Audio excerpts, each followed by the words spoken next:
સુપ્રભાત. આપણે મારા પુસ્તક વિશે વાત કરીએ પહેલા થોડીક વાત કહું કે અત્યારે અહીંયા આગળ આપણે કોઈને કહીએ કે તને ભલે તરતા ના આવડતું હોય પણ તને ફ્લોટ આપીશું તો થોડુંક તર, તો એ મહેનત કરે. પણ કોઈને આપણે આજે જે શરૂઆત કરી ભોજ પ્રબંધમ, નિર્મલા પ્રેમચંદ, સત્યભામા, ગાંધીજી, બીજુભાઈ વધેકા, ઇવન હેનરી, આટલા બધા સાગરના હિલોળા ખવડાયા પછી કોઈને એમ કહીએ કે હવે તું તર, અને તને તરતા તો આવડતું નથી, હું તો એન્જિનિયર છું. પણ છતાંય આજે આપણે વાત કરીએ તો એક નામ છે કાર્લોસ ગોન્ઝાલ્વેસ વાલેસ. થોડુંક અજાણ્યું લાગશે, પણ જો આપણે એમ કહીએ કે ફાધર વાલેસ તો લગભગ બધાને જાણીતું લાગશે. તો એ ફાધર વાલેસની એક પુસ્તક છે જેના પર હું આજે વાત કરી રહ્યો છું. હવે આ પુસ્તક મેં કેમ પસંદ કર્યું આજે બોલવા માટે એના વિશે પહેલા થોડીક વાત કરું, પછી પુસ્તક પર આવીએ. તો આ પુસ્તકની પ્રસ્તાવનામાં ફાધર વાલેસ પોતે લખે છે કે મારા જિંદગીનું પહેલું પુસ્તક મેં ત્યારે લખ્યું હતું જ્યારે હું કોલેજમાં હતો. હવે ફાધર વાલેસ એકચ્યુઅલી સ્પેનના છે. સમય સંજોગો વસાત એ ભારતમાં આવ્યા અને એમને ગુજરાતમાં આવવાનું થયું. તો એકાદ વર્ષ એ ગુજરાતી શીખ્યા હતા અને પછી 4 વર્ષ એમને ધર્મ અભ્યાસ માટે પુણાની કોલેજમાં જવાનું હતું. ત્યાં આગળ એમને 2 મહિનાનો સમય આપવામાં આવતો હતો પરીક્ષાની તૈયારી કરવા. હવે ફાધર વાલેસ એવું કહે છે કે જો હું ભણ્યો હોય તો મારે પરીક્ષાની તૈયારી શું કરવાની? કાં તો હું ભણ્યો નથી તો મારે પરીક્ષા આપવાની જરૂર નથી, અને જો હું ભણ્યો છું તો મારે તૈયારી કરવાની નથી, એટલે 2 મહિના તો મારા નકામા બગડે જ છે. તો એ 2 મહિનાનો હું સદુપયોગ કરું અને એમણે થોડાક લેખ લખવાનું શરૂ કર્યું. કયા વિષયના લેખ? તો કે એમને કહેવામાં આવ્યું હતું કે તમારે અમદાવાદમાં સેન્ટ ઝેવિયર્સ કોલેજ ખુલી રહી છે, એ કોલેજમાં ગણિત ભણાવવાનું છે. કારણ કે ગણિતમાં એમણે MA કરેલું હતું, એ વખતે MA મેથ્સ થતું હતું. તો એમણે માસ્ટર ડિગ્રી ગણિતમાં લીધી હતી અને એમને કીધું હતું કે ગણિત ભણાવવા માટે ગુજરાતીની બહુ જરૂર નથી. પણ એમને એવો એક ઉમળકો હતો કે જો મારે ગુજરાતી વિદ્યાર્થીઓને ગણિત ભણાવવાનું હોય તો એમના દિલ સુધી એ પહોંચાડવા માટે મારે ગુજરાતી તો શીખવું જ પડે. આ વસ્તુ થઈ ગુજરાતી ભાષા, અને એટલે આ પુસ્તક મેં આજે પસંદ કર્યું છે કે જેમાં ગુજરાતી ભાષાનો મહિમા. પુસ્તક ગુજરાતી ભાષા વિશે નથી, પણ એ લખાયું છે ગુજરાતી ભાષાના મહિમાથી. અને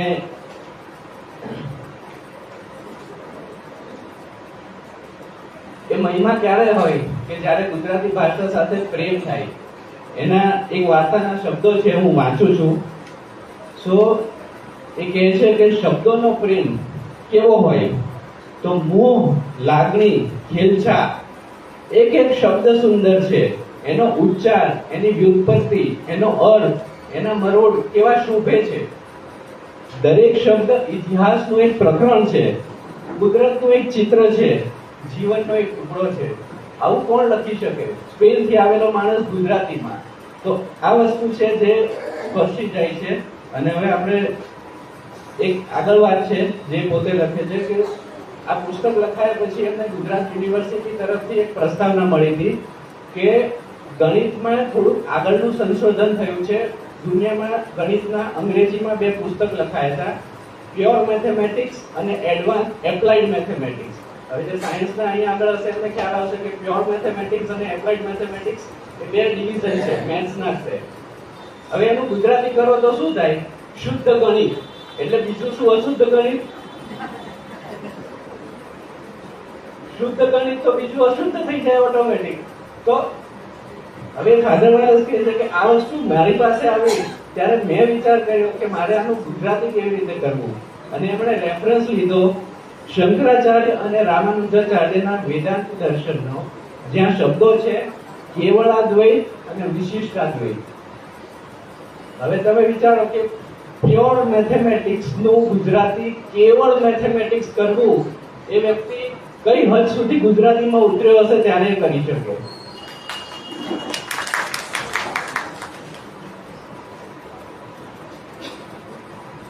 આ પછી એમણે ઘણા બધા પુસ્તકો લખ્યા અને આ લેખકની એક સિદ્ધિ છે કે એમણે જે પુસ્તકો લખ્યા ને એ જ પુસ્તકો પાછા ભેગા કરીને એમાંથી અમુક ભાગો છૂટા પાડીને એક આખું વ્યવસ્થિત સિરીઝનું સંચાલન થયું. અને એ સિરીઝ છે વ્યક્તિ મંગલ, કુટુંબ મંગલ, સમાજ મંગલ, ધર્મ મંગલ જીવન મંગલ. આ પુસ્તકોની આખી શ્રેણી એમણે જૂના જે પુસ્તકો લખ્યા હતા એના ઉપરથી સંકલિત કરીને ફરીથી લખી. તો એમાંનું એક પુસ્તક છે વ્યક્તિ મંગલ, જેના પર આપણે વાત કરીએ. આની પ્રથમ વાર્તા છે ખોવાયેલું સ્મિત. આની શરૂઆત થાય છે એક નાટકના ભાગથી. એ નાટક એવું છે કે એક યુવાન એના હાથમાં દીવો સાચવીને ચાલતો ચાલતો જાય છે. રસ્તામાં એક વટે માર્ગું મળે છે અને એને પૂછે છે કે ભાઈ તું ક્યાં જાય છે દીવો લઈને? તો કહે છે કે મારા પપ્પાને કંઈક વ્યાધિ થયો છે અને મહાદેવજીને આ દીવો અર્પણ કરું તો એ વ્યાધિ માટે એવું મને વરદાન છે, એટલે હું મહાદેવજીના મંદિરે જઉં છું. તો વટે માર્ગું પૂછે ને તને ખબર છે આગળ નદી આવે છે? તો કે હા ખબર છે, હું દીવો માથે સાચવીને નદી તરીને જઈશ.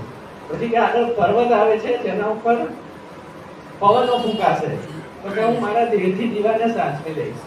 અને પછી કે દૂર છે કદાચ દીવાનું તેલ ખતમ થઈ જશે, ત્યારે કહે છે કે તો હું મારો હાથ પણ સળગવા દઈશ પણ દીવો પહોંચાડીશ. હવે આ વાતને લેખક શિક્ષણ જગત સાથે જોડે છે કે કોલેજમાં જ્યારે કોઈ વિદ્યાર્થી આવી રહ્યો છે એના દરવાજા પર ક્રોસ કરીને પહેલી વાર, ત્યારે એ લેખકને એ વિદ્યાર્થી આના જેવો દેખાય છે કે દીવો કયો દીવો? એના આદર્શવાદનો દીવો, એના સંસ્કારોનો દીવો. એ દીવો ઓલવાઈ ન જાય એના માટે અંગુલી નિર્દેશ કરવાની જવાબદારી એ શિક્ષકની છે. અને એ દીવો ઓલવાય નહીં એના માટે હાથ બળી જાય ત્યાં સુધી એ દીવાને જાળવી રાખવો એ જોવાની જવાબદારી એ વિદ્યાર્થીની છે.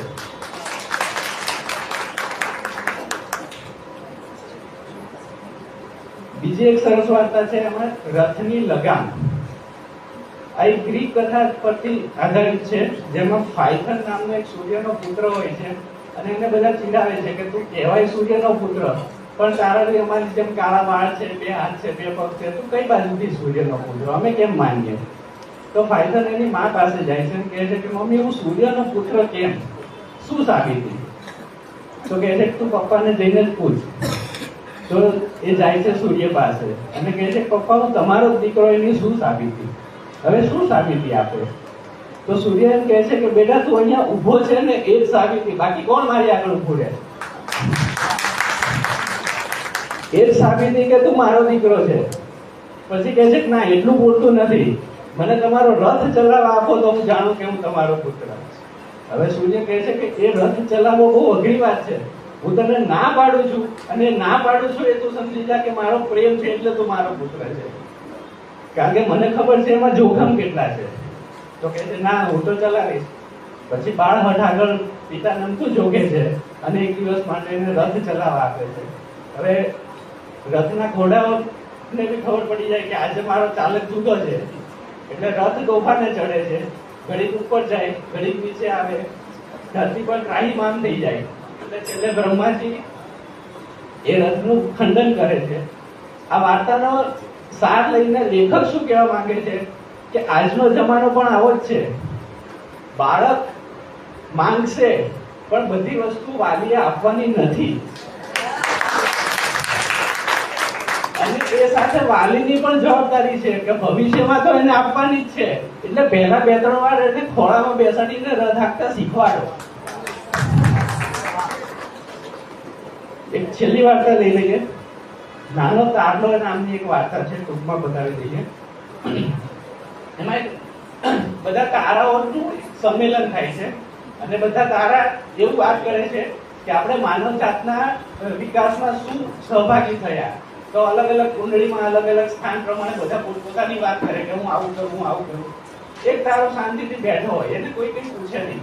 પછી છેલ્લે એકદમ પૂછ્યું તું કેમ કંઈ બોલતો નથી?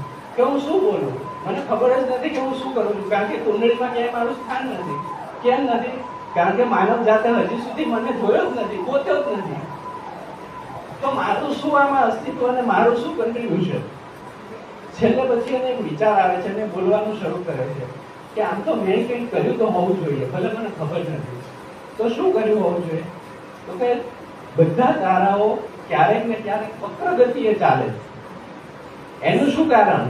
તો એ માણસ હજી ગોતી રહ્યો છે અને એ ગોતવાની જે જિજ્ઞાસા છે એ અમારા જેવા અજાણ્યા તારા ઊભી કરે છે. એમાં મારું કન્ટ્રીબ્યુશન. એટલે આપણે પણ એ આપણી જિજ્ઞાસાને જીવંત રાખીએ એ આ પુસ્તકનો મમ છે.